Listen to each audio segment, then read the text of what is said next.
Assalamualaikum warahmatullahi wabarakatuh. Innal hamdalillah nahmaduhu wa nasta'inuhu wa nastaghfiruh wa na'udzu billahi min syururi anfusina wa min sayyiati a'malina. Man yahdihillahu fala mudhillalah wa man yudlil fala hadiyalah. Ashhadu an la ilaha illallah wahdahu la syarikalah wa ashhadu anna Muhammadan abduhu wa rasuluh. Ya ayyuhalladzina amanu taqullaha haqqa tuqatih wa la tamutunna illa wa antum muslimun. Ya ayyuhan nasu taqu rabbakum alladzi khalaqakum min nafsin wahidah wa khalaqa minha zawjaha wa batha minhuma rijalan katsiran wa nisaa'a wattaqullaha alladzi tasaaluna bihi wal arham innallaha kana 'alaikum raqiba. Ya ayyuhalladzina amanu taqullaha wa qulu qawlan sadida yuslih lakum a'malakum wa yaghfir lakum dhunubakum wa may yuti'illaha wa rasulahu faqad faza fawzan 'azima. Amma ba'd, fa inna asdaqal hadithi kitabullah wa khairal hadi hadyu Muhammadin sallallahu alaihi wasallam wa syarrul umuri muhdatsatuha wa kullu muhdatsatin bid'ah wa kullu bid'atin dhalalah wa kullu dhalalatin finnar. Ma'asal muslimin ikhwani fillah wa akhwati, bapak-bapak, ibu-ibu, saudara-saudari rahimani wa rahmakumullah. Alhamdulillah, segala puji bagi Allah Subhanahu wa taala yang mempertemukan kita kembali dalam kajian tafsir juz amma oleh Fadilatul Syekh Al-Allama Abdurrahman As-Sa'di rahimahullahu ta'ala. Semoga Allah Subhanahu wa ta'ala menjadikan langkah kita ke tempat ini ikhlas karenanya, dan semoga Allah senantiasa menambahkan kepada kita ilmu yang bermanfaat dan al-amal as-soleh. Sekarang kita sampai surat Al-Fajr. Kata Syekh, wahiyya makkiyatun. Surat Al-Fajr surat Makkiyah, yaitu diturunkan sebelum hijrahnya Nabi SAW ke kota Al-Madinah. Setelah Al-Basmalah, wal fajri, demi fajar, walayalin ashar, dan demi 10 malam, wasyaf'i wal watar, dan demi yang genap dan yang ganjil, walaili idza yasr, dan demi malam ketika berjalan. Hal fi dzalika qasamul lidhi hijr, apakah di dalam hal-hal tersebut ada sumpah atau pelajaran bagi orang-orang yang berakal? Ini 5 ayat pertama dari surat Al-Fajr. Langsung saja kita baca penjelasan atau tafsir dari Syekh Abdurrahman As-Sa'di rahimahullah. Beliau mengatakan, adz-dzahiru annal muqsam alaihi huwal muqsamu bihi. Yang nampak bahwasanya al-muqsam alaihi, inti sumpahnya itu sudah terkandung dalam sumpah tersebut. Ini sedikit mengulang pelajaran yang sudah kita lewati beberapa kali tentang redaksi sumpah dalam Al-Quran atau dalam bahasa Arab. Ada berapa bagiannya? Ada 3. Bagian pertama namanya apa? Adatul qasam, alat untuk bersumpah. Contoh, wallahi. Wawu di situ alat untuk bersumpah, billahi tallahi. Kemudian yang kedua bagiannya dinamakan apa? Al-muqsam bihi, yang dijadikan sumpah. Wallahi, Allah di situ al-muqsam bihi, yang dijadikan apa? Sumpah. Kemudian misalnya kita mengatakan, ini kalau ungkapan kita dengan bahasa Arab, wallahi inna tauhida miftahun nasr. Ya, kita mengatakan demi Allah, sesungguhnya tauhid adalah kunci kemenangan. Kalau antum ditanya mana yang disebut dengan adatul qasam, alat bersumpah, huruf wawu, wallahi. Kemudian mana yang disebut dengan al-muqsam alaihi? Yaitu inti daripada sumpah, isi dari sumpah itu inna tauhida miftahun nasr. Sesungguhnya tauhid adalah kunci kemenangan. Itu namanya al-muqsam alaihi. Adapun Allah dinamakan apa di situ? Al-muqsam bi, yang dijadikan sumpah. Dan ini sudah kita lewati beberapa kali. Contoh dalam surat At-Tariq. Was-sama'i wat-tariq. Wa ma adraka mat-tariq, an-najmu ats-tsaqib. In kullu nafsin lamma 'alaiha hafidh. Contoh di sini mana yang disebut dengan alat untuk bersumpah? Waw, was-sama, was-sama'i. Huruf kata benda setelahnya pasti di kasrah, was-sama'i. Ya, waw, kemudian yang dijadikan sumpah apa di situ? As-sama, demi langit, was-sama'i wat-tariq, dan juga at-tariq, yaitu bintang di langit. Kemudian mana al-muqsam alaihi, isi inti sumpahnya? In kullu nafsin lamma 'alaiha hafid. Contoh yang lain yang insya Allah akan kita lewati nanti biidznillah ta'ala, yaitu wal asri innal insana lafi khusrin. Mana yang disebut dengan isi inti qasam sumpah tersebut? Innal insana lafi khusrin. Paham ya? Jadi sekali lagi, itu secara asal kaidah sumpah dalam Al-Quran. Ada alat untuk bersumpah, diantaranya wawu, bita, wallahi, tallahi. Kemudian yang kedua bagiannya yang dijadikan sumpah, namanya al-muqsam bihi. Kemudian yang ketiga al-muqsam alaih, inti atau isi dari sumpah itu. Wal asri, wawu di situ huruf qasam. Kemudian al-asri yang dijadikan sumpah al-muqsam bihi. Kemudian bagian ketiganya apa? Innal insana lafi khusrin. Sesungguhnya manusia dalam keadaan merugi. Itu inti sumpahnya. Paham? Nah, di sini cuma ada dua yang disebut, yang nampak ya. Yang nampak cuma ada dua. Huruf wawu, huruf qasam. Yang kedua apa? Al-muqsam bihi, yang dijadikan sumpah. Paham ya? Mana itu? Seperti innal insana lafi khusrin, in kullu nafsin lamma 'alaiha hafid. Mana itu? Enggak nampak di sini. Paham?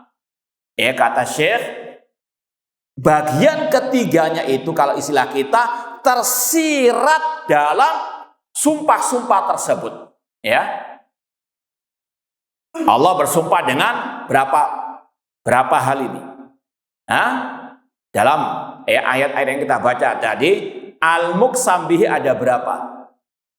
Ada 5. Wal fajr, walayalin asyar, wasyafa, wal watar, wal lail. Ada 5. Maka disebut oleh para ulama, di antara makna inti isi dari sumpahnya bahwasanya innal madkur, ya, sesungguhnya yang disebut tadi dari waktu fajar, 10 malam dan seterusnya, itu la ayatun idham, ya, ada tanda-tanda yang sangat besar dari tanda-tanda kekuasaan Allah Subhanahu wa taala. Paham? Jadi kalau mau ditampakkan, itu diantara maknanya innal madkur, sesungguhnya yang disebut-sebut tadi itu la ayatun idham, itu adalah tanda-tanda kekuasaan yang sangat besar dari tanda-tanda kekuasaan Allah Subhanahu wa taala. Wallahu alam, itu yang dimaksud oleh Syekh Abdurrahman As-Sa'di, yang nampak bahwasanya isi inti sumpahnya sudah tersirat di dalam sumpah-sumpah tersebut. Ya, ini beda dengan yang lain. Kalau yang lain seperti tadi, innal insana lafi khusrin, nampak inti isi dari sumpah tersebut. Paham? Sebetulnya sudah pernah kita lewati. Ada yang ingat enggak pembahasan ini? Yang dijadikan inti sumpahnya itu tersirat, tidak tersurat. Pernah lewat enggak kira-kira? Kayak sekedar murajaah. Buka yang bawa kitab tafsir surat Al-Buruj. Ya, ini perlu murajaah. Jangan asal khatam saja. Setelah ayat wa syahidi wa masyhud, itu kan Allah juga bersumpah dengan berbagai macam hal. Was-sama'i dzatil burud wal yaumil mau'ud wa syahidi wa masyhud. Ada 3 yang dijadikan sumpah oleh Allah Subhanahu wa taala. Mana inti sumpahnya? Ya, ada sebagian mengatakan wal muqsam alaihi, kata Syekh Abdul Rahman As-Sa'di, yang merupakan inti sumpahnya mata dhammanahu hadzal qasam, itu terkandung dalam sumpah-sumpah itu sendiri min ayatillahil bahira, dari tanda-tanda kekuasaan Allah yang sangat nampak jelas, wa hikamihi dhahira. Paham? Meskipun ada pendapat juga yang mengatakan isi sumpah dalam surat Al-Burud itu ayat selanjutnya kutila ashabul ukhdud. Namun intinya ini sudah pernah kita bahas. Terkadang inti atau isi dari sumpahnya itu tersirat, tidak tersurat, tidak disebutkan langsung. Wallahu ta'ala alam. Namun yang pasti yang sudah kita sampaikan, ini masalah sumpah. Kalau Allah bersumpah dengan apa saja yang Dia kehendaki, Allah bersumpah dengan waktu fajar, dengan syamsi wa duhaha, dengan al-lail, dengan makhluk-makhluknya. Ini hak khusus bagi Allah. Allah fa'alul lima yurid. Namun untuk hamba Allah, untuk manusia, untuk makhluk, tidak boleh bersumpah kecuali dengan menyebut nama Allah. Rasulullah SAW bersabda, man kana halifan falyahli billah aw liyasmut. Barang siapa ingin bersumpah, maka bersumpahlah dengan menyebut nama Allah, atau kalau tidak bisa hendaklah dia diam. Maka Rasul mengatakan, man halafa bighairillahi faqad asyraka. Barang siapa yang bersumpah dengan selain nama Allah, maka dia telah berbuat syirik. Ya, dan kita lihat sumpah-sumpahnya Rasul, para sahabat itu dengan nama-nama Allah atau dengan zat Allah Subhanahu wa taala, ya. Maka tidak boleh bersumpah misalnya seseorang ingin mengatakan sesuatu yang penting, mengatakan wal asri, demi masa. Kan ada dalilnya dalam Al-Qur'an. Ini namanya gagal paham.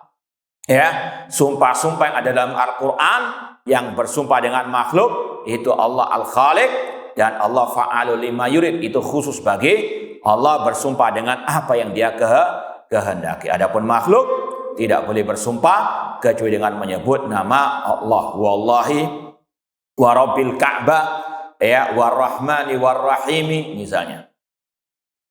Wa dzalika jaizun musta'malun idza kana amran dhahiran muhimman. Adanya intisari, ya, atau jawabul qasam yang tersirat itu dibolehkan, ya, secara bahasa Arab, digunakan dalam bahasa Arab, namun dengan syarat kalau memang itu sudah bisa dipahami secara gamblang, dhahir, dan memang itu menunjukkan akan sesuatu yang muhim, yang penting. Nah, wa huwa kadzalik fi hadzal maudhi', dan inilah yang ada pada surat Al-Fajr. Allah bersumpah dengan 5 hal tadi untuk menjelaskan bagaimana keagungan ayat-ayat kauniyah, tanda-tanda kekuasaan Allah yang ada di alam semesta ini. Kemudian diperinci mulai dari awal, fa'aqsama ta'ala bil fajri. Allah bersumpah dengan waktu fajar, wal fajri. alladzi huwa akhirul lail wa muqaddamatun nahar. Waktu fajar adalah waktu terakhir dari malam hari dan itu sebagai pembuka siang hari. Kalau dalam bahasa Arab al-lail wan nahar, siang dan malam, an-nahar wal lail. Lail malam dan an-nahar siang. Itu al-fajr sebagai pembatasnya. Pembatas antara waktu malam dan waktu siang. Meskipun pagi kalau dalam bahasa Arab itu terkadang bisa dinamakan an-nahar. Kalau mau diterjemahkan awalun nahar dalam bahasa Arab. Awal siang itu pagi hari.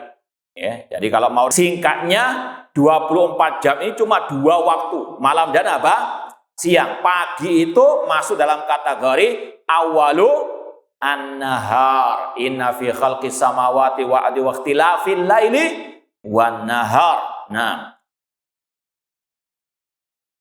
5 fi idbaril laili wa ikbarin nahar minal ayati dalati ala kamali kudratillahi ta'ala.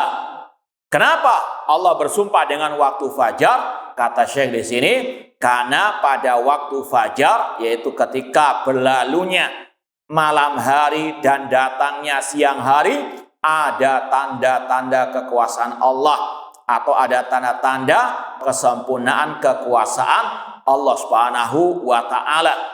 Makanya Allah berfirman tadi dalam surat Ali Imran, inna fi khalqis samawati wal ardi wa ikhtilafil laili wan nahar la ayatin liulil albab. Sesungguhnya dalam penciptaan langit dan bumi, pergantian siang dan malam, ada tanda-tanda kekuasaan Allah bagi yang memiliki akal yang cemerlang. La ayatin liulil albab. Kemudian kata Syekh, wa annahu ta'ala huwal mudabbir li jamil umur. Dan itu menunjukkan bahwasanya hanya Allah yang mengatur alam semesta. Yang bisa menggantikan malam dengan siang, siang dengan malam hanyalah Allah Subhanahu wa taala. Tidak ada satu makhluk pun yang bisa untuk mengotak-ngatiknya. Alladzi la tanbaghi al ibadah illa lahu. Dan inti dari semua itu bahwasanya tidak ada yang berhak diibadahi kecuali Allah Al-Khaliq, Al-Mudabbir, Al-Malik, Rabbul Alamin. Ini yang sudah kita lewati berulang kali dan ini intisari Al-Quran. Seperti yang sudah kita sampaikan, Al-Quran kullu tauhid. Kata Ibnu Qayyim rahimahullah, Al-Quran isinya tentang tauhid. Al-Quran induknya ada pada surat apa? Al-Fatihah. Itu intisari Al-Quran. Makanya Al-Fatihah dinamakan apa? Ummul Quran. Alhamdulillah sudah kita pernah kaji di sini. Dan intisari Al-Fatihah pada pertengahan apa? Suratnya, yaitu iyyaka na'budu wa iyyaka nasta'in. Hanya kepada Engkau lah ya Allah kami beribadah dan hanya kepada Engkau lah ya Allah kami mohon pertolongan. Demikian pula di sini. Ketika Allah menjelaskan tanda-tanda kekuasaannya, pergantian malam dan siang, itu terdapat tanda kekuasaan Allah yang intisarinya manusia tidak boleh beribadah kecuali hanya kepada Allah semata. Dan ini yang juga Allah firmankan, wa min ayatihil lailu wan nahar wasyamsu wal qamar la tasjudu lisyamsi walalil qamar wasjudu lillahi alladzi khalaqahunna in kuntum iyyahu ta'budun. Di antara tanda-tanda kekuasaan Allah adanya malam dan siang, matahari dan bulan. Itu tanda-tanda kekuasaan Allah yang luar biasa besarnya. Apa selanjutnya? La tasjudu lisyamsi walil qamar. Jangan sujud kepada matahari dan bulan. Dan juga jangan sujud kepada semua makhluk. Matahari dan bulan yang merupakan tanda kekuasaan Allah yang luar biasa. Kita nggak boleh beribadah kepada matahari dan bulan. Maka semua makhluk pun juga demikian. La tasjudu lisyamsi walil qamar. Jangan sujud kepada makhluk, jangan sujud kepada matahari dan bulan. Wasjudu lillah. Sujudlah hanya kepada Allah. alladzi khalaqahunna, yang menciptakan itu semuanya, in kuntum iyyahu ta'budun, jika kalian betul-betul beribadah hanya kepada Allah Subhanahu wa taala. Demikian pula kalau antum tadi melanjutkan ayat di akhir-akhir surat Ali Imran yang sering dibaca oleh para imam ya ketika salat, inna fi khalqis samawati wal ardi wa ikhtilafil laili wan nahar, itu berkaitan dengan tauhid rububiyah. Ayat-ayat selanjutnya berkaitan dengan apa? Rabbana faghfir lana dzunubana. Ada tauhid al-uluhiyah. Memohon apa? Ya, ampunan dari Allah Subhanahu wa taala. Setelah tauhid rububiyah, ada tauhid apa? Al-uluhiyah. Inilah kaidah para ulama, tauhidur rububiyah yastalzimu tauhid al-uluhiyah. Kalau seseorang sudah meyakini hanya Allah yang menciptakan, mengatur alam semesta, yang menguasai alam semesta, maka harus ia beribadah, menyerahkan semua bentuk ibadah dari doa, istighosah, isti'anah, minta pertolongan, menyembelih hanya kepada Allah Subhanahu wa taala. Ini yang dikatakan oleh Asy-Syaikh ya, semua tanda-tanda kekuasaan Allah tadi, wal fajr walain asy dan sebagainya, ini semuanya mengharuskan hamba beribadah hanya kepada Allah. Alladzi la tanbaghil ibadah illa lahu, yang mana tidak boleh seseorang menyerahkan ibadah apapun bentuknya kecuali hanya kepada Allah semata. Wa yaqa fil fajri salatul fadilah. Kemudian disampaikan di sini apa saja keistimewaan waktu fajar kok sampai dijadikan sumpah oleh Allah. Dan sudah kita sering sampaikan kaidahnya, tidaklah Allah bersumpah kecuali dengan sesuatu yang berharga, yang penting ya, yang memiliki kedudukan. Di antaranya waktu fajar. Apa saja keistimewaannya? Di antaranya kata Syekh, wa yaqa fil fajri salatun fadilatun mu'azzamatun. Pada waktu fajar itulah ya waktu sholat subuh, sholat yang sangat mulia, yang mu'adzama, yang diagungkan. Yahsun an yuksimallahu biha, yang memang pantas Allah bersumpah dengannya. Kemudian kalau mau ditambahkan lagi, pada waktu fajar itulah waktu orang ya selesai makan apa? Sahur. Kulu washrabu hatta yatabayyana lakumul khaytul abyadu minal khaytil aswadi minal fajr. Makan dan minumlah sampai ya jelas benang putih dari benang hitam dari waktu apa? Fajar. Ini keutamaan waktu al-fajar, mulai aktivitas ya untuk beribadah kepada Allah di hari itu atau di siang itu atau di awal pagi itu. Wa yaqa fil fajri salatun fadilah mu'azzamatun yahsunu an yuksimallahu biha. Walihada aksama ba'dahu bil layalil asyr. Kemudian dilanjutkan oleh Syekh ayat yang kedua, Allah bersumpah dengan 10 malam, walayalin asyr, dan demi 10 malam. Ini ada dua pendapat ulama yang akan disebut oleh Syekh. Wahya ala sahih layali asyar Ramadan. Wallahu alam, kayaknya Syekh lebih condong kepada pendapat 10 malam dalam surat Al-Fajr itu 10 malam dari bulan suci Ramadan. Ya, ada dua pendapat ulama tentang tafsir walayalin asyr, demi 10 malam. Pendapat yang pertama mengatakan yang dimaksud dengan 10 malam itu 10 malam terakhir di bulan suci Ramadan. Ya, ini pendapat pertama, dan ini yang wallahu alam kayaknya Syekh Abdurrahman As-Sa'di condong kepadanya. Demikian pula murid beliau Syekh Muhammad bin Shalih Al-Utsaimin juga dalam tafsir ini. Beliau lebih condong kepada mengatakan walayalin asyr itu 10 malam di akhir bulan Ramadan. Pendapat yang kedua, Asyru Dzulhijjah, 10 awal bulan Dzulhijjah yang barusan saja kita lewati. Dan ini wallahu alam pendapat jumhur ulama, bahkan ada yang sebagian mengatakan bahkan ijma, namun wallahu alam ya. Namun ini yang ana lebih condong kepadanya 10 malam dalam surat Al-Fajr ini maknanya 10 hari di awal bulan Dzulhijjah. Ini penafsiran ulama salaf di antara Abdullah bin Abbas dan yang lainnya. Dan itu jumhur ulama tafsir mengatakan walayalin asyar 10 awal di bulan Dzulhijjah. Maka dari sinilah juga muncul khilaf, perbedaan pendapat antara ulama mana yang lebih mulia, 10 hari di awal bulan Dzulhijjah atau 10 malam terakhir di bulan Ramadan. Ada 3 pendapat ulama. Ada yang mengatakan 10 awal di Dzulhijjah itu yang paling afdol secara mutlak. Ada pun yang mengatakan enggak, 10 hari terakhir di bulan Ramadan itu yang paling afdol secara mutlak. Namun wallahu alam yang lebih benar yang tengah-tengah, yang mengatakan kalau siang harinya, maksud siang hari di situ tadi apa? Dari waktu terbit fajar sampai tenggelamnya matahari itu yang paling afdal 10 awal bulan Dzulhijjah. Siang harinya ya itu yang afdal 10 awal bulan Dzulhijjah, karena Rasul bersabda dalam Sahih Muslim, "Ma min ayyamin al-amalu sholih fiha ahabbu ilallah min hadil ayyam ay al-ashr."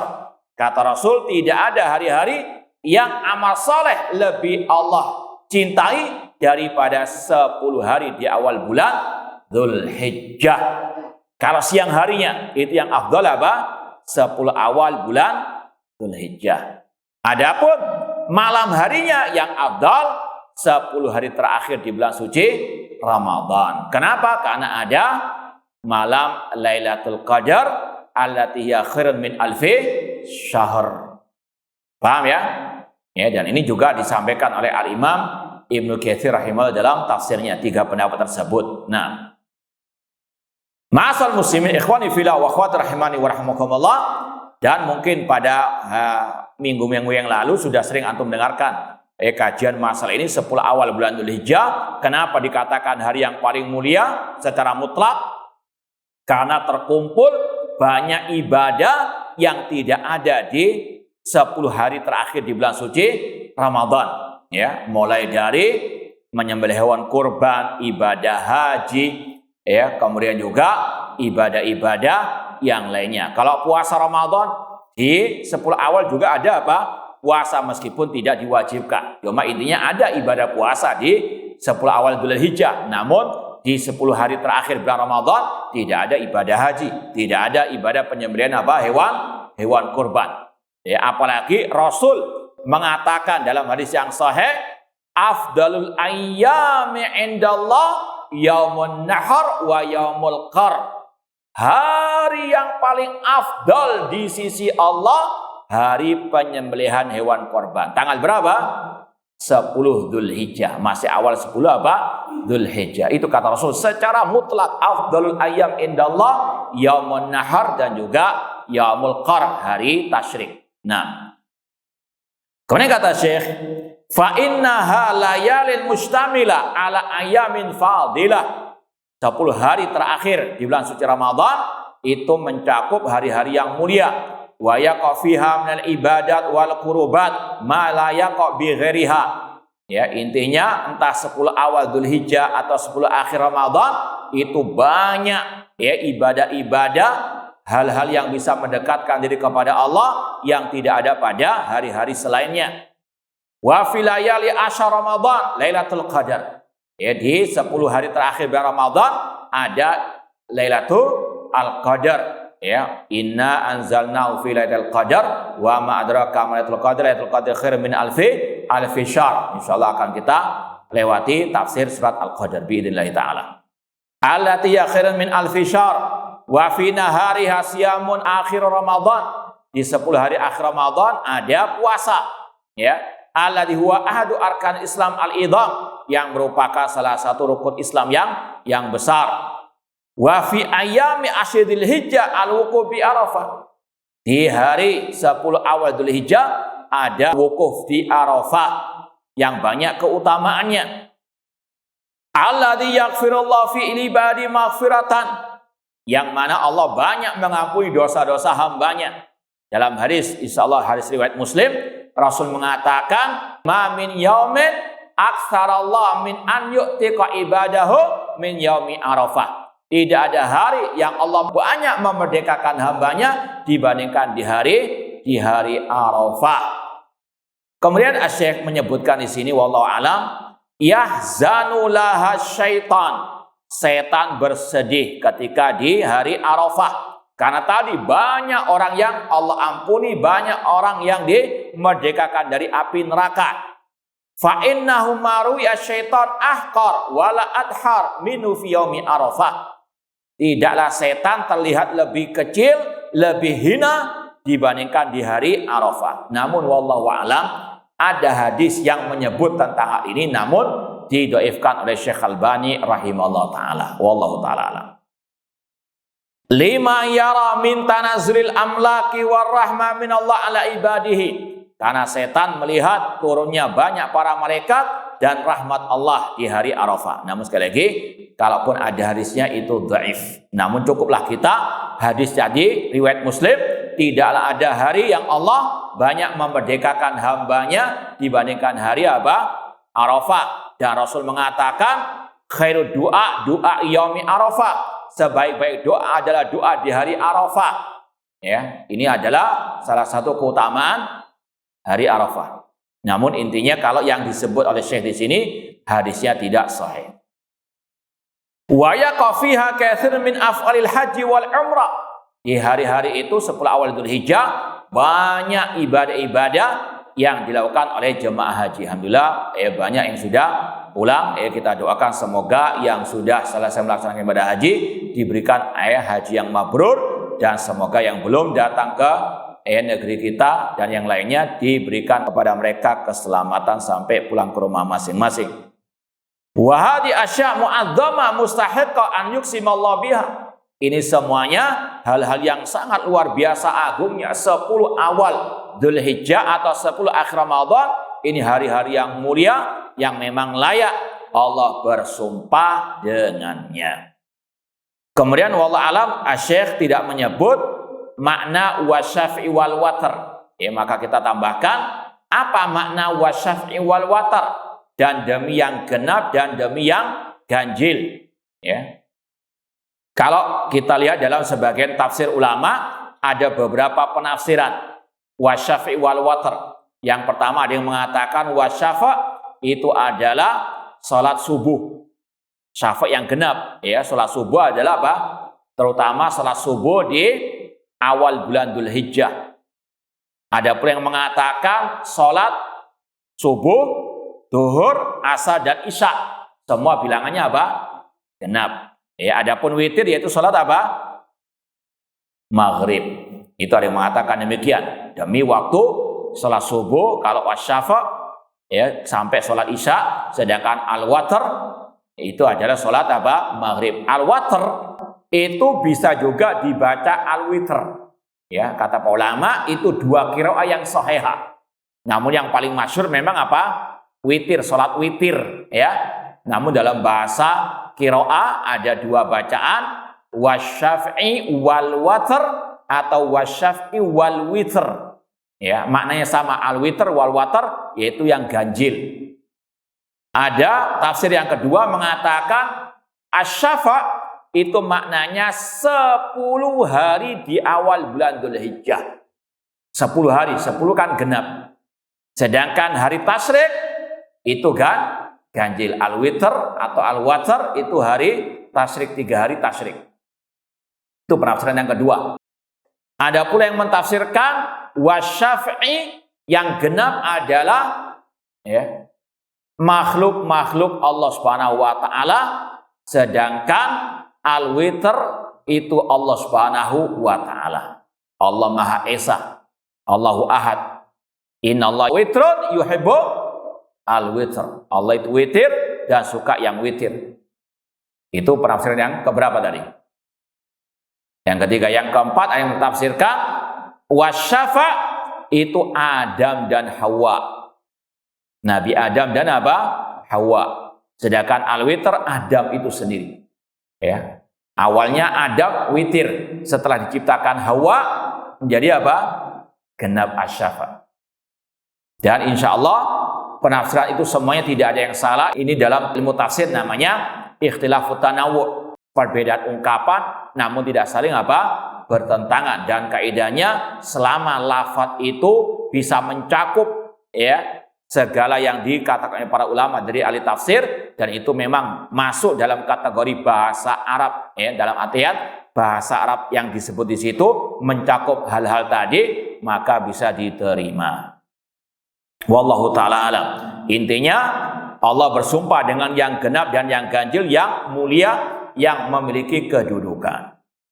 Kemudian walaili idza yasr, dan demi malam apabila berjalan, apabila berlalu. Ini sumpah yang kelima. Walaili idza yasr ai waqta sarayanihi wa irkhaihi dalamahu alal ibad, yaitu waktu berjalannya malam ya, yang mana ketika itu menutupi bumi dengan kegelapannya. Seperti dalam firman Allah, wa ja'alna laila libasa, dan kami menjadikan malam sebagai pakaian yang menutup ya, yaitulah malam kalau sudah datang menutup bumi yang besar ini. Fayaskunun, sehingga mereka pun apa? Istirahat, wa yastarihun wa yatma'innun rahmatan minhu ta'ala wa hikmah. Dan adanya malam itu bentuk rahmat kasih sayang Allah kepada apa? Hamba-hambanya. Kalau dijadikan semuanya siang, kapan tidurnya? Ya, ini sekali lagi rahmat Allah yang terkadang manusia tidak menyadarinya. Kemudian kata para ulama, dijadikannya malam itu sebagai sumpah oleh Allah Subhanahu wa taala karena tadi luar biasa itu nikmat dari Allah Subhanahu wa taala. Kemudian di malam itu juga ada berbagai macam salat. Awal malam salat apa? Salah, maghrib. Ya, awal malam dimulai dengan tenggelamnya apa? Matahari. Itu sudah mulai salat maghrib. Kemudian setelah itu dilanjutkan salat al-isya, kemudian ada salat tahajud, kemudian ada salat apa? Ya, al-fajr. Intinya malam luar biasa. Makanya Allah mengatakan, amman huwa qanitun ana al-laili sajidan wa qa'ima. Ya, yahdharul akhirah wa yarju rahmata rabbi. Apakah sama orang yang bangun di kala malam hari, yang dia ruku sujud ya salatul lail, dengan yang tidak? Demikian Allah mengatakan, wabil ashari hum yastaghfirun. Pada waktu sahur mereka apa? Beristighfar kepada Allah. Demikian pula Rasul mengatakan, yanzilu rabbuna tabaraka wa ta'ala ila samai dunya hina yabqa sulusu al-lailil akhir. Allah Rabb kita turun ke langit dunia sepertiga malam terakhir. Ahlus sunnah sepakat dari ulama sahabat sampai detik sampai hari kiamat mengatakan Allah punya sifat an-nuzul, turun ke langit dunia sesuai dengan kebesarannya, tidak boleh diserupakan dengan turunnya makhluk, tidak boleh dibayang-bayangkan, tidak boleh diselewengkan maknanya, tidak boleh dikatakan yang turun rahmatnya, yang turun malaikatnya, tidak. Kala redaksinya mengatakan Allah berfirman, ya, man yad'uni fa astajibalah, siapa yang berdoa kepadaku aku akan kabulkan. Man yastaghfir fa aghfirlah, barang siapa yang mohon ampun kepadaku aku akan ampuni. Semoga Allah mengampuni segala dosa-dosa kita. Ini diantara apa? Keistimewaan malam, sehingga Allah pun apa? Menjadikannya sebagai sumpah. Walaili idza yasr. Sebetulnya bacaan kalau bahasa Arabnya itu ada ya-nya. Walaili idza yasri, sara yasri, ya. Namun wallahu alam memang dari segi talaki ya, bacaan dari sononya memang apa? Gak pakai ya. Paham? Meskipun secara kaidah bahasa Arab itu pakai apa? Ya, dan juga demi menyesuaikan dengan yang sebelumnya, wal fajr walayalin asyar wasyafi wal watar, semua dengan ra. Paham? Adapun walaili idza yasr sebetulnya itu kalau bacaan ya kita di luar Al-Qur'an itu ada ya-nya. Yasri, saro yasri, ada ya-nya. Wallahu alam, kata sebagian ulama tidak ditemukan mengapa ya kok dihapus ya-nya ya, kecuali satu alasan tadi, dari sononya memang. Paham ya? Karena untuk menyesuaikan dengan lafaz-lafaz sebelumnya. Yang terakhir, hal fi dzalika al-madhkur qasamul lidhi hijr, ya. Apakah dalam hal-hal sumpah-sumpah tadi ada sumpah yang ada pelajaran bagi orang berakal? Ai lidhi aqlin, na'am, ba'du dzalika yakfi liman kana lahu qalbun aw al-qasam wa huwa syahid. Intinya apa yang Allah jadikan sumpah tadi ada pelajaran berharga bagi manusia yang punya akal, yaitu tadi untuk mereka mengesahkan Allah dalam ibadah, untuk mereka bersyukur kepada Allah dan menyerahkan berbagai macam ibadah hanya kepada Allah Subhanahu wa taala. Semoga Allah menghidupkan dan mewafatkan kita di atas tauhid dan sunnah Rasul sallallahu alaihi wasallam. Kurang lebihnya mohon maaf, wa jazakumullahu khairan. Aqul qouli hadza wa akhiru da'wana anil hamdulillahirabbil alamin. Wassalamualaikum warahmatullahi wabarakatuh.